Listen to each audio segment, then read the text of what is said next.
So we've had the ECOVACS GOAT A2500 RTK, which is this particular mower, for a couple of weeks now. We've had a little bit of rain, and so there were some times we couldn't mow, but we've used it several times and found some really great things about it, as well as a few drawbacks, and I want to talk to you about those right now.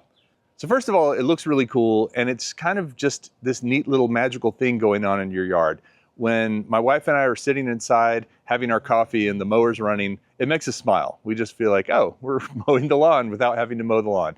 Just in general, if you want something that is autonomous and mows your lawn without you having to do much, once it's all set up, it'll do it, which is great. The setup was fairly simple, but you need to know some basic things like how to connect to Wi-Fi, how to use an app on your phone, stuff like that. So it might not be the right thing for an older person unless someone else can set it up for them, but it wasn't overly complicated. And if you're pretty savvy with apps and internet stuff, it's not too bad to get it all set up and going. It has a 32-volt battery, which for this size device, I think is a fairly good size battery. And it has a fast charger at the base station. So there's two little metal pieces, and when it pulls up into the base station, it's charged through contact with those metal pieces. Start charging. So you don't have to plug anything into it, you just let it go and it charges pretty quickly. I had it at about 30% this morning, and within 15 minutes I had it at over 50%, which allowed me to start using it. It has big back wheels that are very powerful and have a lot of torque, and that's how it turns, by rotating those wheels in different directions. They also have a lot of grip through these little knobbies on them, so it's pretty good about going up slopes and going over things. We did get stuck in some debris in the yard, things like sticks and acorns, and in our case we have bur oaks, so there's these big pods that fall from the bur oaks that got stuck in our wheels. So you're going to want to go through and clear the yard of debris before you start using it, otherwise you could run into some problems.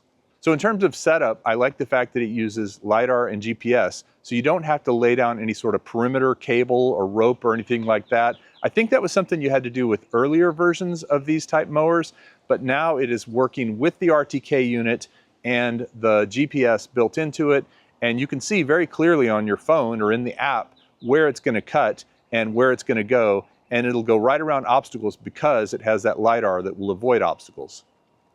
This model has dual blades on the bottom, and they are super quiet. It's almost hard to tell when it's cutting and when it's just rolling. When it's rolling, it's silent. When it's cutting, you just hear a little bit of whir of those blades.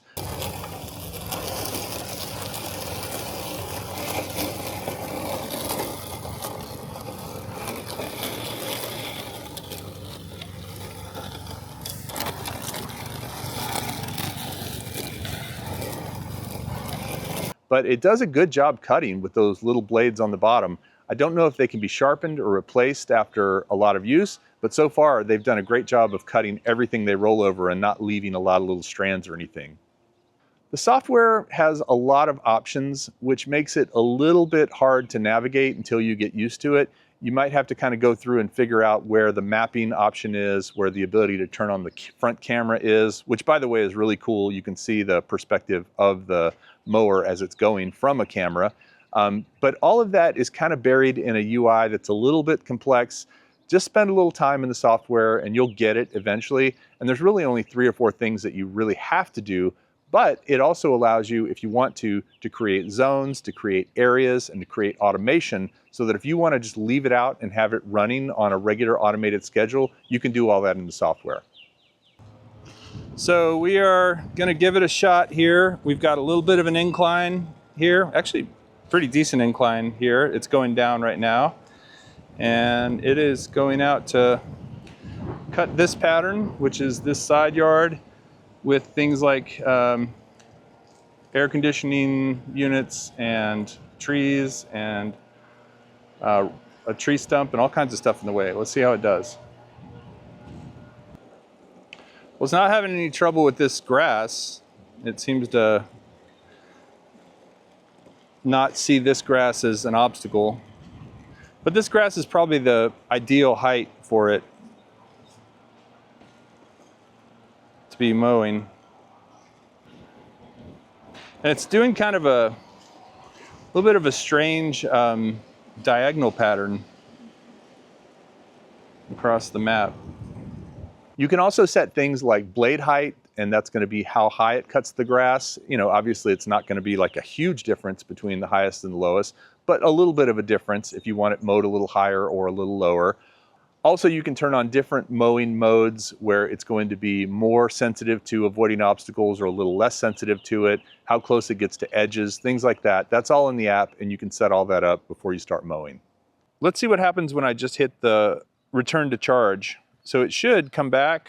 I'm not controlling it at all. It should go back and hop into its station by itself. And it's not mowing at this point, it's just navigating to the station.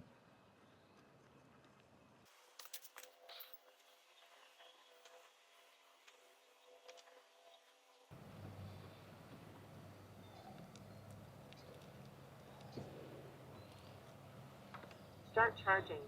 Work completed. Now I want to talk to you about a few of the downsides I see with this mower. First of all, it's not for mowing tall grass. If your grass has gotten really tall, you've got a lot of rain and you haven't mowed in a while, and there's a lot of sticks and debris, don't even try it, because it's going to see that tall grass and those sticks and that debris as obstacles, and it's not going to be able to go over them. It's not designed to cut down a forest that's grown up over several weeks or months. What it is designed to do is maintain your yard once it's been cut and cleared of debris. So if you've already mowed your yard and it looks pretty good and you don't want to have to do it again in 2 weeks, you could just let this run every few days or every week, and it would keep the yard trimmed at a level that you like so that it doesn't get back to that sort of out of control jungle kind of look.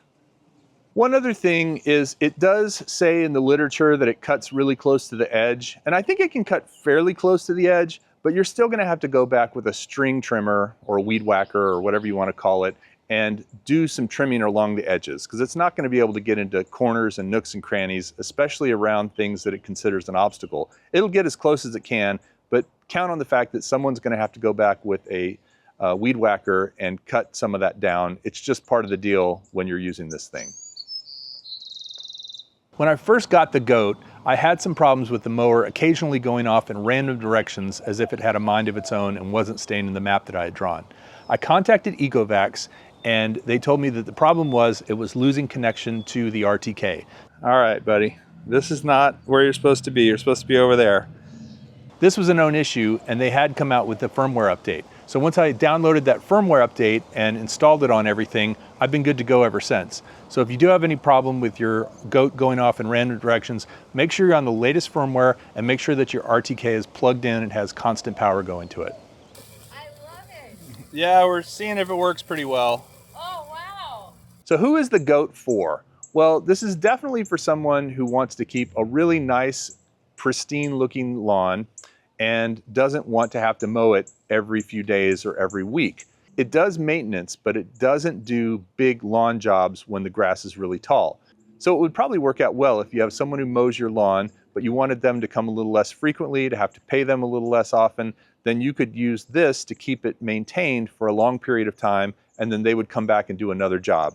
But you can't just put this out onto a lawn that has tall grass and a bunch of debris. It's not going to do well. You have to already go in and clean it, mow it, get it to a good state, let it grow back a little bit, and then once it's grown back, it'll be fine as long as the grass isn't over a certain height.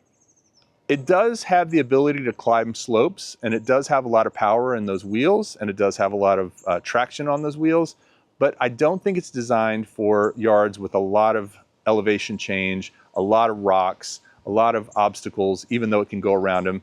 I think a bigger, flatter, more open lawn is going to be ideal for this, and that's exactly what we have back here.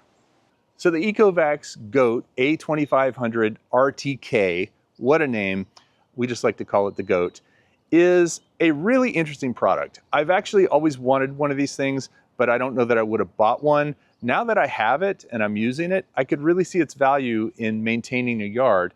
We are actually selling our house soon, and this is going to be great because this is going to let us maintain the yard after we move out and the house is empty and the house is on the market. I can just let it run and keep the yard trim and neat, and then come back a little less frequently to do the rest of the work that needs to be done. But it's a great maintenance thing. It will be great for someone who needs their yard to look trim and neat all the time and has a little bit of technical expertise to get it all set up. Just remember, it's not something you're going to use on a lawn that's really overgrown. Let us know if you have questions. Leave them in the comments below. We'd love to hear from you. We'll try to answer your questions. And thanks for watching, and we'll see you next time.